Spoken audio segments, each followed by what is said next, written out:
स्वागत है दोस्तों आप सभी का। मैं डीपी सिंह आपका आज हिस्ट्री के इस रिवीजन लेक्चर में स्वागत करता हूं।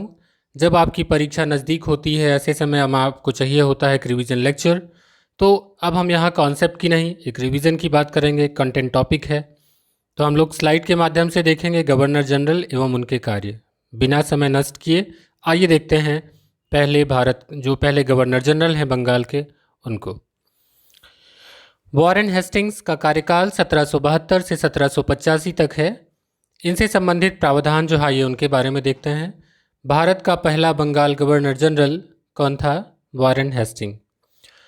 इनका जो कार्य था वो देखें, राजकीय कोषागार से जो राजकीय कोषागार था को मुर्शिदाबाद से कोलकाता स्थानांतरित किया। उस समय नाम कलकत्ता था, ये कोलकाता प्रिंट हुआ है, कोई बात नहीं। राजकीय कोषागार को मुर्शिदाबाद से कलकत्ता स्थानांतरित किया। दूसरा, 1772 में प्रत्येक जिले में एक फौजदारी तथा एक दीवानी अदालतों की स्थापना की। तीसरा, मुगल सम्राट को मिलने वाली 26 लाख रुपए वार्षिक पेंशन बंद करवा दी।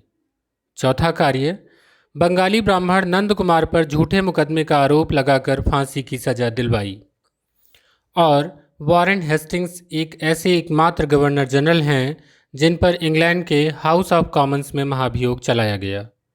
इनके कार्यकाल के दौरान प्रथम आंग्ल मराठा युद्ध जो कि 1775 से 82 के दौरान लड़ा गया वह हुआ एवं द्वितीय आंग्ल मैसूर युद्ध जो कि 1780 से 1784 के दौरान लड़ा गया। इसके बाद इनका जो कार्यकाल है मैंने आपको बताया वो 1785 तक है। इसके बाद आते हैं लॉर्ड कॉर्नवालिस 1786 से 1793। तो इनका कार्यकाल भी ध्यान रखें। आइए फिर देखते हैं इनके कार्यों के बारे में। न्यायिक और कर संबंधी शक्तियों का पृथक्करण इनका पहला कार्य था। इसके बाद आइए अन्य इनके कार्य देखते हैं। 4 भ्रमणशील अदालतों की स्थापना, 1793 में कॉर्नवालिस कोर्ट का निर्माण, प्रत्येक जिले में पुलिस थाने की स्थापना, 1793 में अस्थायी बंदोबस्त व्यवस्था की शुरुआत, भारत में सिविल सेवा का जनक इन्हें कहा जाता है। कॉर्नवालिस की जो कब्र है वो उत्तर प्रदेश के गाजीपुर में स्थित है। दोस्तों अगर आपने अभी तक हमारे वीडियो चैनल को सब्सक्राइब नहीं किया है तो सब्सक्राइब कर लें, और आपका ये रिवीजन अच्छे से होता है, आपको पसंद आता है तो इस वीडियो को लाइक करें, अपने दोस्तों के साथ शेयर करें। अगला देखते हैं वीडियो जो जनरल आते हैं हमारे सर जॉन शोर। इनका कार्यकाल 1793 से 98। सिंपल, इनको जाना जाता है इनकी अहस्तक्षेप की नीति के लिए। तो अहस्तक्षेप की नीति, सर जॉन शोर की अहस्तक्षेप की नीति का अनुसरण किया इन्होंने। आइए देखते हैं अगले लॉर्ड वेलेजली 1798 से 1805। इनका सर्वप्रमुख कार्य था सहायक संधि प्रणाली के ये जनक माने जाते हैं। सहायक संधि स्वीकार करने वाले राज्यों का जो क्रम था, जैसे जैसे सहायक संधि स्वीकार कराई गई इनका क्रम आपसे पूछा जाता है।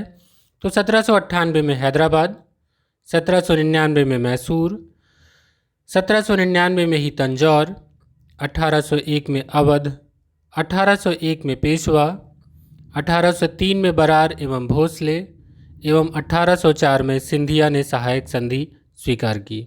इनके कार्यकाल के दौरान चतुर्थ आंग्ल मैसूर युद्ध हुआ। तो लॉर्ड वेलेजली का कार्यकाल सहायक संधि के लिए जाना जाता है। इनका कार्यकाल फिर से देख लेते हैं 1798 से 1805। आइए देखते हैं इसके बाद कौन आते हैं। Sir George Barlow.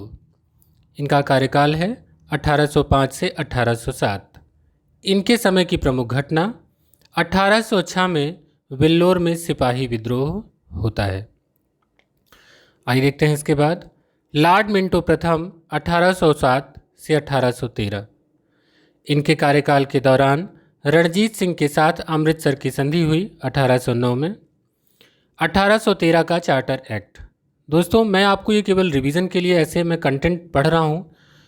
आप इन सभी को अगर मेरे जो पिछले 17 लेक्चर्स अपलोडेड हैं डीपी क्लासेस की प्लेलिस्ट में आप जाइए, मॉडर्न हिस्ट्री में आपको सब मिलेंगे। वो आप इन सब के पूरे विस्तृत जो इनकी व्याख्या है आप उनको पढ़ सकते हैं, क्योंकि मैं अगर यहाँ पर उन सारी बातों को फिर से रिकॉल करूँगा तो वो आपके लिए लेक्चर लेंदी होगा, और मैं चाहता हूँ कि आपके एग्ज़ाम के टाइम में आप इसको रिवीजन कर पाएँ। तो आइए देखते हैं अगला लॉर्ड हेस्टिंग्स। इनका कार्यकाल है 1813 से 1823। 10 वर्षों का कार्यकाल।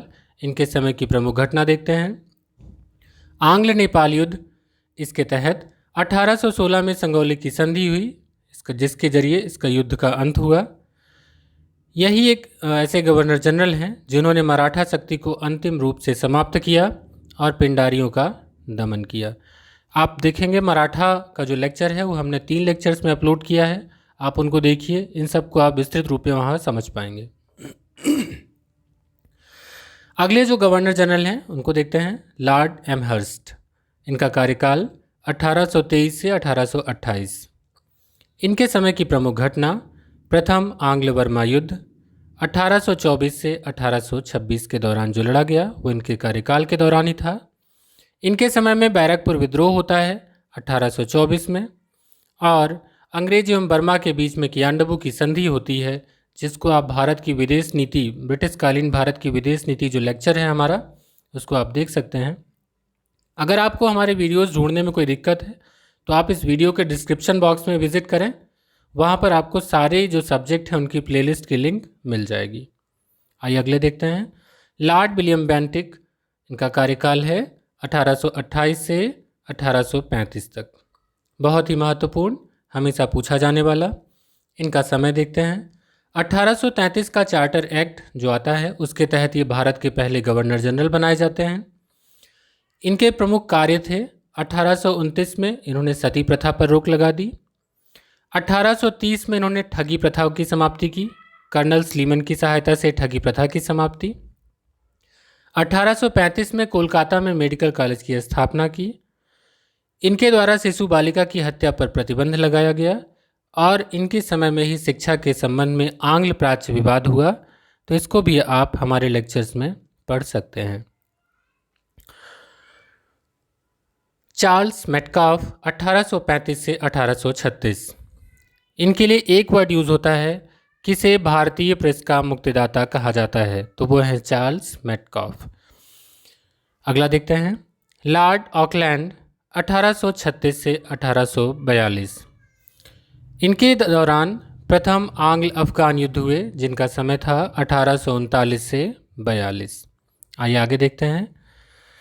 दोस्तों, जो भी वीडियोस मैंने आपको, जितने भी यहाँ गवर्नर जनरल पढ़ा रहा हूँ, इन सभी का जो कार्यकाल है वो मेरे पिछले 17 लेक्चर से मैच करता है, तो इसलिए इनको समझने के लिए आपको पूरी इनकी हिस्ट्री में जाना होगा, तो आपको सभी 17 लेक्चर्स अच्छे से देखने होंगे। आइए देखते हैं अगला, लॉर्ड एलनबरो 1842 से 1844। इनके समय की प्रमुख घटना है सिंध का ब्रिटिश साम्राज्य में विलय, और दूसरा है दास प्रथा का उन्मूलन, जो कि समय था 1843। आइए देखते हैं अगला, जो अगले हमारे गवर्नर जनरल हैं, लॉर्ड हार्डिंग। इनका जो कार्यकाल था 1844 से 1848। इनके समय में प्रमुख जो कार्य हुआ, नरबली प्रथा का अंत और प्रथम आंग्ल सिख युद्ध। आंग्ल सिख युद्ध कब हुआ पहला? 1845 से 1846। आइए अगला देखते हैं, लॉर्ड डलहौजी का कार्यकाल सर्वाधिक पूछा जाने वाला प्रश्न। इनका कार्यकाल देख लेते हैं पहले, 1848 से 1856। इनके समय की प्रमुख घटनाओं को पहले देखेंगे। द्वितीय आंग्ल सिख युद्ध, इनके समय में ही पंजाब का विलय किया गया, और द्वितीय आंग्ल बर्मा युद्ध इनके समय में ही हुआ, एवं 1850 में सिक्किम के कुछ प्रदेशों का विलय लॉर्ड डलहौजी के कार्यकाल में ही किया गया। आप जानते हैं कि हड़प नीति के लिए प्रसिद्ध व्यपगत का सिद्धांत इन्हीं के शासनकाल में लाया गया, इन्हीं के द्वारा लाया गया। इसके तहत अंग्रेजी साम्राज्य में विलय किए गए राज्यों का जो क्रम है उससे प्रश्न पूछे जाते हैं। तो आइए देखते हैं, सबसे पहले किसका विलय किया गया। तो 1848 में सतारा, उसके बाद 1849 में जैतपुर एवं संभलपुर, आगे 1850 में बघाट, 1852 में उदयपुर, 1853 में झांसी का विलय किया गया और 1854 में नागपुर का विलय किया गया। आइए देखते हैं इनके कार्यकाल में और क्या क्या कार्य हुए जो इन्होंने किए। लॉर्ड डलहौजी ने शिक्षा से संबंधित वुड डिस्पैच को लागू किया। अगला, भारत में पहली बार रेल चलाई गई 1853 में। और 1853 में ही कोलकाता यानी कि कलकत्ता एवं आगरा के बीच तार सेवा की शुरुआत की गई। 1854 में पोस्ट ऑफिस डाक टिकट का प्रचलन हुआ। इसके तहत अगर अगला देखें इनके कार्य में, तो सार्वजनिक निर्माण विभाग तथा लोक सेवा विभाग की स्थापना, तो 2 विभाग की स्थापना आपको मिलेगी, पब्लिक वर्क्स डिपार्टमेंट का और लोक सेवा विभाग का। इनका एक कार्य देखते हैं, तो भारतीय नागरिक सेवा में नियुक्ति हेतु पहली बार प्रतियोगिता परीक्षा की शुरुआत 1855 में होती है। आप देखेंगे 1856 तक का इनका कार्यकाल है। इसके बाद जो आते हैं लॉर्ड कैनिंग, उन्हें बनाया जाता है भारत का प्रथम वायसराय, और इन दोनों के बीच में जो लॉर्ड कैनिंग का कार्यकाल होगा उसमें होता है भारत का प्रथम स्वाधीनता संग्राम। तो अभी हमने यहीं तक लेक्चर पढ़ा है, इसलिए हमने अभी तक यहीं के गवर्नर जनरल को हमने रिवीजन किया है। इसका जो दूसरा पार्ट आएगा उसमें हम लोग आगे आने वाले वायसराय के बारे में पढ़ेंगे। तो पढ़ाई करते रहिए, सफलता ज़रूर मिलेगी। अगर आप बाकी जो चैनल देखते हैं जो हमारे सब्जेक्ट हैं, तो आप फेसबुक पर हमें सर्च कर सकते हैं UPPCS GS ऑनलाइन क्लासेस के नाम से। आप जो टेलीग्राम पर लिंक दी हुई है, आप इस लिंक के ज़रिए टेलीग्राम भी ज्वाइन कर सकते हैं, जहां से आप टेस्ट सीरीज़ भी दे सकते हैं और अपने नोट्स भी ले सकते हैं। अगर आपने अभी तक हमारे चैनल को सब्सक्राइब नहीं किया है तो सब्सक्राइब करें। अगर हमारा ये रिवीजन वीडियो आपको पसंद आया तो उसे लाइक करें और शेयर करें। मिलते हैं अगले लेक्चर में अगले रिवीजन लेक्चर के साथ, और पढ़ाई करते रहिए, स्वस्थ रहिए। Best of luck.